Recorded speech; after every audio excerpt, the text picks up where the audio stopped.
नमस्कार, जुले सलाम अलैकुम। अगस्त 1834 में जम्मू स्टेट की तरफ से किश्तवाड़ के गवर्नर जोरावर सिंह ने लद्दाख पर पहली बार हमला किया और ये हमला असफल रहा।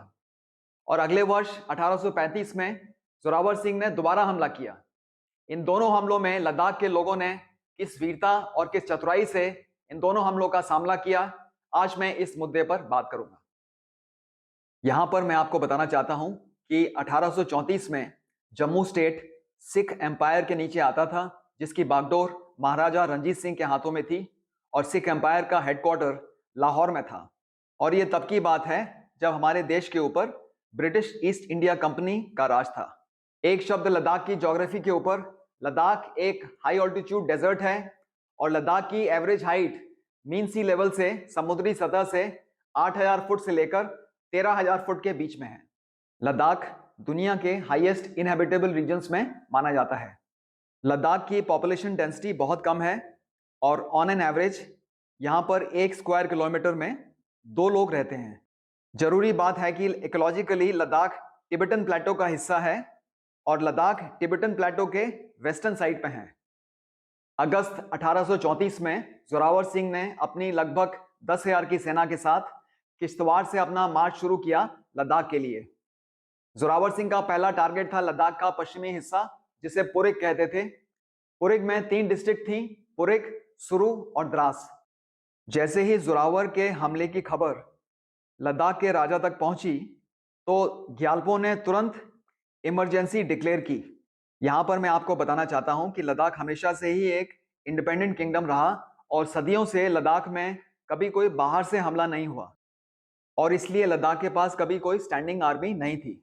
सुरक्षा के लिए लद्दाख के राजा का ये आदेश था कि लद्दाख में हर परिवार में एक सदस्य लड़ने के काबिल होगा और हर परिवार में एक हथियार होना जरूरी था, चाहे वो मैचलॉक हो या एक तलवार हो या कोई दूसरा हथियार। इतिहासकारों और जो पुस्तकें मैंने पढ़ी हैं उसके मुताबिक उस वक्त लद्दाख में लगभग 22,000 परिवार थे। इसका मतलब लगभग 22,000 लद्दाखी उस वक्त लड़ने के लिए अवेलेबल थे और इनमें से 2,000 लद्दाखियों की जरूरत लेह गैरिसन के बचाव के लिए थी। तो अनुमान यह लगाया जाता है कि टोटल 20,000 लद्दाखी जोरावर की सेनाओं के साथ लड़ने के लिए अवेलेबल थे। जोरावर की सेना की लद्दाखियों के साथ पहली बड़ी लड़ाई सनकू में हुई। यहां पर दोरजी नामग्याल, जो कि स्टोक के मिनिस्टर थे, उनकी कमांड में लगभग 5,000 लद्दाखियों ने सनकू के चारों तरफ डिफेंसिव पोजीशन ले रखी थी। एक तरफ तो जोरावर की सेना थी जो कि फुली ट्रेंड थी और जिनके पास बेहतर हथियार थे, और उनके सामने थे लद्दाखी जो कि बिल्कुल ही ट्रेंड नहीं थे और जिनके हथियार भी इंफीरियर क्वालिटी के थे। इस सब के बावजूद लद्दाखियों ने जोरावर की सेना का पूरी वीरता और पूरी हिम्मत के साथ सामना किया और पूरे दिन भर युद्ध चला, पर आखिर में जोरावर की सेना की जीत हुई। इस लड़ाई में लगभग 30 लद्दाखी शहीद हुए और बाकी लद्दाखी शेरगुल की तरफ चले गए और जोरावर की सेना की तरफ से 6 सिपाही शहीद हुए। लद्दाखियों ने एक और जरूरी लड़ाई कारपोखर फोर्ट के डिफेंस में लड़ी, ताशी वांगचुक की कमांड में। ये लड़ाई भी लद्दाखियों ने बहुत वीरता के साथ लड़ी और इसमें कई जगह लद्दाखियों ने जोरावर की सेना के साथ हैंड टू हैंड फाइट भी की, पर आखिर में जोरावर की सेना ने कारपोखर फोर्ट पर कब्जा किया और ताशी वांगचुक और उनके बेटे को मौत के घाट उतार दिया। सनकू और कारपोखर फोर्ट के बाद जोरावर की सेना और लद्दाखियों के बीच लांग करसे और कारसे खर में भी लड़ाई हुई और यहां पर भी जोरावर की सेना ने विजय पाई। जब जोरावर की सेना पश्चिम पहुंची तो वहां पर उनका सामना दोरजी नामग्याल के कमांड में लद्दाखी फोर्स के साथ हुआ। दोरजी नामग्याल के पास 2 ऑप्शन थे, या तो वो 4,000 लद्दाखी की फोर्स जो कि लेह से आ रही थी उनके आने का इंतजार करते, या फिर वो बिना रीइंफोर्समेंट के जोरावर की सेना पर हमला करते। दोरजी नामग्याल ने बिना कोई समय गंवाए जोरावर की सेना पर तुरंत हमले करने का फैसला लिया। दोरजी नामग्याल की लीडरशिप में तमाम लद्दाखियों ने बहुत बहादुरी से युद्ध किया, मगर किस्मत ने उनका साथ नहीं दिया। अचानक से दोरजी नामग्याल को गोली लगी जिससे उनकी मौत हो गई और उनके मरने से तमाम लद्दाखी डिमोरलाइज हो गए। इसके बाद बहुत सारे लद्दाखी पश्चिम ब्रिज को क्रॉस करके मुलबेक और शेरगुल की तरफ चले गए। इस लड़ाई में भी जोरावर की सेना की जीत हुई और बहुत सारे लद्दाखी मारे गए और काफी लद्दाखियों को बंदी भी बनाया गया।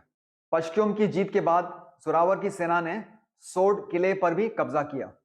जब जोरावर की सेना दिन पर दिन लेह की तरफ बढ़ती जा रही थी, तब लद्दाख के राजा के मन में यह था कि किसी न किसी तरह जोरावर की सेना को 1 या 2 महीने के लिए रोक दिया जाए, क्योंकि ग्यालपो जानते थे कि एक बार विंटर शुरू हो जाएगी, एक बार ठंड शुरू हो जाएगी और बर्फ गिरनी शुरू हो जाएगी, तो जोरावर की सेना को वापस किश्तवाड़ जाने के अलावा और कोई रास्ता नहीं बचेगा। और किस्मत से एक ब्रिटिश सिटीजन डॉक्टर एंडरसन उस वक्त लेह में मौजूद थे। फिर बिना कोई समय खोए ग्यालपो ने डॉक्टर एंडरसन को अरेस्ट किया और किसी तरह से एक गलत इंफॉर्मेशन, एक मिस इन्फॉर्मेशन जोरावर की सेना तक पहुंचाई कि ईस्ट इंडिया कंपनी की तरफ से डॉक्टर एंडरसन आए हुए हैं लेह में और ये ऑफर लेके आए हैं कि किस तरह से ईस्ट इंडिया कंपनी लद्दाखियों की मदद कर सकती है जोरावर की सेना से लड़ने के लिए। डॉक्टर एंडरसन के बारे में खबर मिलते ही जोरावर ने अपनी सेना का एडवांस रोक दिया और तुरंत उन्होंने राजा गुलाब सिंह के पास ये खबर भेजी कि वो पता करें कि वास्तव में ईस्ट इंडिया कंपनी ने कोई ऐसा ऑफर लद्दाखियों को दिया है या नहीं दिया है। जब तक जोरावर को पता लगता कि ईस्ट इंडिया कंपनी का इस लड़ाई में इंटरफेयर करने का कोई इंटरेस्ट नहीं था, तब तक 2 महीने का समय गुजर चुका था। विंटर्स के आने के बाद जोरावर की सेना ने लद्दाख के ग्यालपो के सामने एक शर्त रखी। शर्त यह थी कि अगर लद्दाख के ग्यालपो जोरावर की सेना को 15,000 रुपए देंगे तो जोरावर की सेना लेह पर हमला नहीं करेगी। ये संदेश जब लद्दाख के राजा सेपाल नामग्याल तक पहुंचा तो लद्दाख के राजा तो पैसा देने के लिए तैयार हो गए, पर लद्दाख की रानी तैयार नहीं हुई। लद्दाख की रानी ने बोला कि जोरावर की सेना को पैसा देने के बजाय वो ये पैसा इंडस नदी में फेंकना ज्यादा पसंद करेंगी। लद्दाख के राजा ने रानी की बात मानी और अपने सिपाहियों को आदेश दिया कि जब जोरावर की सेना के लोग पैसा लेने के लिए आएंगे तो उन्हें मार दिया जाए। जब जोरावर की सेना के लोग पैसा लेने के लिए आए तो लद्दाखियों ने उनके हाथ पांव बांधकर उन्हें डरगिट ब्रिज के ऊपर से वाखा नदी में फेंक दिया। आखिरकार जोरावर और उनकी सेना के पास और कोई रास्ता नहीं था और वो वापस किश्तवाड़ चले गए। मगर जोरावर की सेना के 500 सिपाही पश्चिम में बने रहे। इस तरह से जो जोरावर की सेना का लद्दाख पर कब्जा करने का पहला प्रयास था, पहला अटेम्प्ट था, वो सफल नहीं हुआ। यहां पर मैं आपको बताना चाहता हूं कि जोरावर की सेना ने अगले वर्ष के हमले के लिए पूरी तैयारियां शुरू कर दी, मगर लद्दाखियों ने इस तरह की कोई तैयारी नहीं की।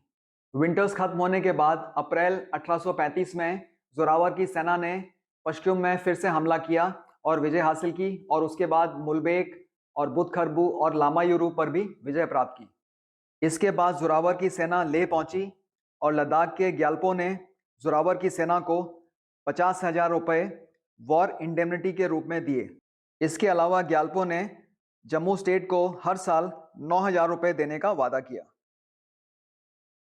1835 की हार के बाद भी लद्दाखियों ने हिम्मत नहीं हारी और कई बार उन्होंने जोरावर की सेना के विरुद्ध रिवोल्ट किया।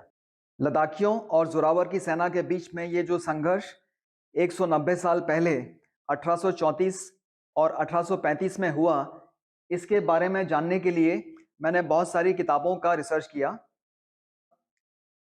कुछ किताबों के नाम मैं बताना चाहूँगा। पहला, a history of Ladakh by A.H. Franc.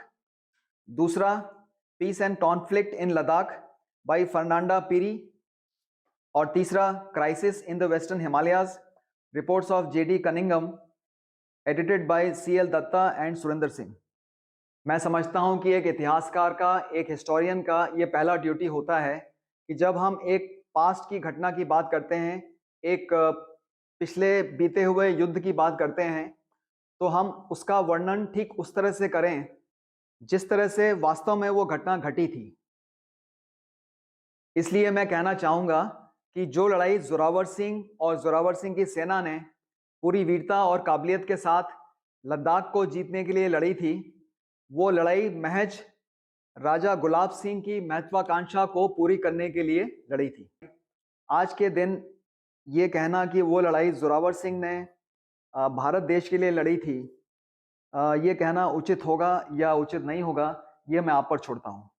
यही मेरे वीडियो बनाने का मकसद था और अंत में मैं आपसे अनुरोध करूंगा कि मेरा चैनल, जिसका नाम है मेजर जनरल ठाकुर, इसे आप सब्सक्राइब करेंगे तो मुझे खुशी होगी। इतना कहकर मैं आपसे विदा लेता हूँ। धन्यवाद।